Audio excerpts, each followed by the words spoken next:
Indonesia merupakan negara kepulauan yang memiliki potensi sumber daya alam yang melimpah, baik sumber daya alam hayati maupun sumber daya alam non-hayati. Sumber daya mineral merupakan salah satu jenis sumber daya non-hayati yang jumlahnya melimpah di Indonesia. Sumber daya mineral yang dimiliki Indonesia sangat beragam, baik itu dari segi kuantitas maupun dari segi kualitasnya. Sumber daya mineral tersebut antara lain nikel, minyak bumi, emas, batu bara, perak, timah, dan masih banyak lagi. Pengolahan sumber daya mineral secara tepat mampu meningkatkan pertumbuhan ekonomi berbagai sektor sehingga mempercepat laju pembangunan daerah. Sumber daya mineral pada umumnya diperoleh dan dikelola melalui kegiatan penambangan, dan meski kegiatan ini memberikan manfaat ekonomi yang besar, namun kegiatan eksploitasi berlebihan dapat memberikan dampak yang berpengaruh secara negatif bagi lingkungan. Kabupaten Morowali merupakan sebuah kabupaten di Provinsi Sulawesi Tengah yang memiliki berbagai macam sumber daya alam. Di antaranya, pertambangan minyak bumi, nikel, kromit, biji besi, dan batu bara. Hingga saat ini, tercatat sekitar 149 perusahaan di Kabupaten Morowali, baik yang berasal dari penanaman modal dalam negeri maupun penanaman modal asing. Kecamatan Bahodopi, Kabupaten Morowali merupakan salah satu kawasan pengolahan nikel terbesar di Indonesia dan bahkan di kawasan ASEAN yang saat ini berada di kawasan industri PT IMIP, sebuah kawasan industri pengolahan biji nikel dari hulu ke hilir.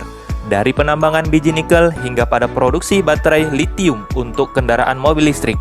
Di kawasan yang luasnya 2000 hektar, telah berdiri puluhan jenis kegiatan usaha, baik usaha utama yaitu penambangan dan pengolahan nikel menjadi beragam produk maupun kegiatan pendukung seperti pembangkit listrik, pelabuhan, wisma, bandara khusus, mes karyawan, klinik, kampus politeknik, dan usaha lainnya. Dampak penting kehadiran kawasan industri Morowali yang secara positif dinikmati oleh masyarakat sekitar, terutama peningkatan pendapatan, kesempatan bekerja, dan kesempatan berusaha. Yang pertama, hasil studi P4K Untak pada tahun 2019 menunjukkan bahwa pendapatan masyarakat Bahodopi sekitar 76% berada di atas 3 juta rupiah. Bahkan dari data tersebut, sekitar 43% menyatakan memiliki pendapatan di atas 5 juta rupiah menurut Marzuki, Lampe, dan Arif pada tahun 2018. Yang kedua, pada sisi kesempatan kerja, peluang kerja bagi masyarakat asli Bahodopi menjadi prioritas sepanjang pemenuhan kompetensi yang dibutuhkan perusahaan. Data terkait angkatan kerja yang telah terserap di seluruh perusahaan di kawasan PT IMIP hingga Maret tahun 2020 berjumlah sekitar 1.060 orang. Jika dibandingkan dengan jumlah penduduk Kecamatan Bahodopi pada tahun 2019 sebanyak 7.634 jiwa, maka bisa dikatakan bahwa sekitar 13,95% penduduk bekerja di kawasan industri PT Indonesia Morowali Industrial Park pada tahun 2020. Kemudian, pada sektor kesempatan berusaha, peluang sangat terbuka bagi semua masyarakat Bahodopi, baik pada sektor informal seperti kos-kosan, warung makan, laundry, kios, warung kopi, kafe, dan beragam jasa lain yang dibutuhkan karyawan. Dan yang terakhir, demikian halnya pelibatan warga sekitar sebagai kontraktor dan supplier kebutuhan perusahaan dengan melibatkan badan usaha milik desa. Selain dampak positif, berbagai dampak sosial, budaya, dan lingkungan yang negatif menyertai perkembangan kawasan industri ini. Yang pertama, terdapat perubahan mata pencaharian yang terjadi pada masyarakat lokal, terutama pada petani, peladang, dan nelayan. Kemudian terjadi peningkatan potensi konflik sosial akibat kedatangan pendatang dari berbagai daerah di Indonesia, terutama dari Sulawesi Selatan, Tenggara, dan Barat. Sebagian lagi pekerja profesional berasal dari Jawa, Sumatera, dan Kalimantan. Bahodopi kini diperkirakan dihuni sekitar 80.000 orang yang terdiri dari 40.000 karyawan, 7.000 penduduk lokal, dan selebihnya adalah keluarga karyawan, para pendatang yang mencari kerja dan membuka usaha di Bahodopi yang jumlahnya diperkirakan 33.000 orang. Menurut PT Indonesia Morowali Industrial Park pada tahun 2020. Kemudian berdasarkan data hingga bulan Maret 2020, jumlah tenaga kerja yang bekerja di kawasan IMIP adalah 42.000 orang dengan perincian 37.701 orang tenaga kerja Indonesia dan 5.900 orang adalah tenaga kerja asing asal Cina. Sementara jumlah tenaga kerja yang berasal dari desa-desa di Kecamatan Bahodopi berjumlah 1.065 orang.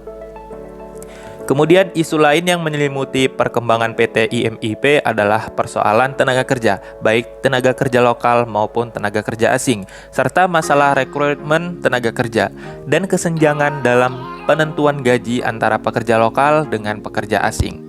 Kemudian dampak paling mengkhawatirkannya adalah isu lingkungan, baik terkait dengan bencana banjir, perusahaan bentang alam dari yang berbukit menjadi datar dan berlubang, hilangnya vegetasi dan habitat fauna terestrial. Selain itu, kerusakan hutan yang menyebabkan aliran sungai ke desa-desa di wilayah Kecamatan Bahodopi tidak jernih lagi. Sungai Dampala, Sungai Bahodopi, Sungai Lamorafu, Sungai Kumpi, dan Sungai Labota mengalami pencemaran sehingga airnya keruh, berwarna coklat, kemerahan menyebabkan penurunan kualitas air, permukaan sungai dan laut yang berdampak pada penurunan biota air. Dampak lain yang dirasakan yaitu pencemaran udara akibat debu batubara yang bersumber dari stockpile di pinggir jalan poros desa Fatuvia menjadi ancaman penyakit saluran pernapasan, kanker yang menjadi persoalan serius. Kebijakan yang dapat dilakukan untuk mengatasi perubahan bentuk lahan yaitu dengan menyiapkan rencana yang terpadu untuk menghindari adanya pembukaan lahan yang tidak perlu, sehingga dapat meminimalisir bukaan lahan tambang, kemudian melakukan penutupan lubang galian dan mereklamasi bukaan lahan setiap selesai melakukan penambangan. Pada pencemaran air sungai dan laut dapat dikelola dengan yang pertama, tidak menebang ataupun melakukan kegiatan land clearing, serta kegiatan penambangan pada sungai dilakukan dengan kriteria, yaitu 100 meter di tepi kanan dan kiri untuk sungai yang memiliki lebar lebih dari 50 meter, dan 50 meter di tepi kanan dan kiri dengan lebar sungai kurang dari 50 meter.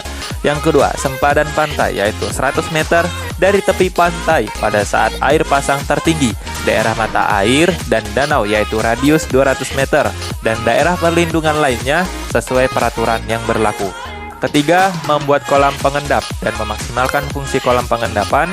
Yang keempat, membuat buffer zone dengan membuat saluran drainase di sepanjang kiri dan kanan pada pengupasan atau penempatan tanah pucuk, batuan penutup, dan penggalian biji, dan pengelolaan air asam harus dilakukan sebelum air tersebut dibuang ke badan air sehingga nantinya tidak mencemari perairan di sekitar lokasi tambang. Pada kehilangan vegetasi dapat dikelola dengan yang pertama, tidak melakukan penebangan terhadap jenis vegetasi atau pohon yang endemik, langka dan dilindungi sesuai peraturan perundang-undangan.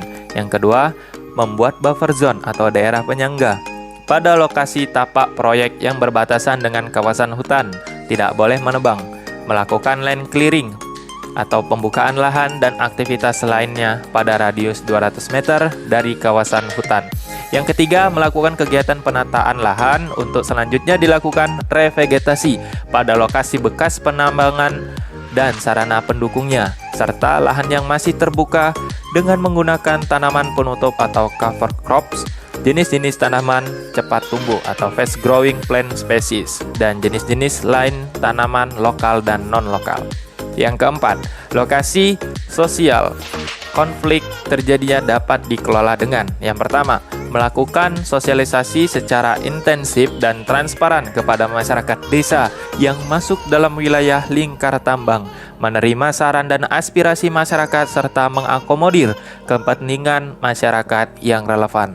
Yang kedua, Jika konflik terjadi antar warga setempat, maka penyelesaiannya diutamakan dengan menggunakan kearifan lokal yang ada atau yang berlaku, dengan melibatkan lembaga adat dan penyelesaian konflik antar warga setempat, mengalokasikan dana untuk melaksanakan kegiatan pengelolaan, melaksanakan program pemberdayaan masyarakat.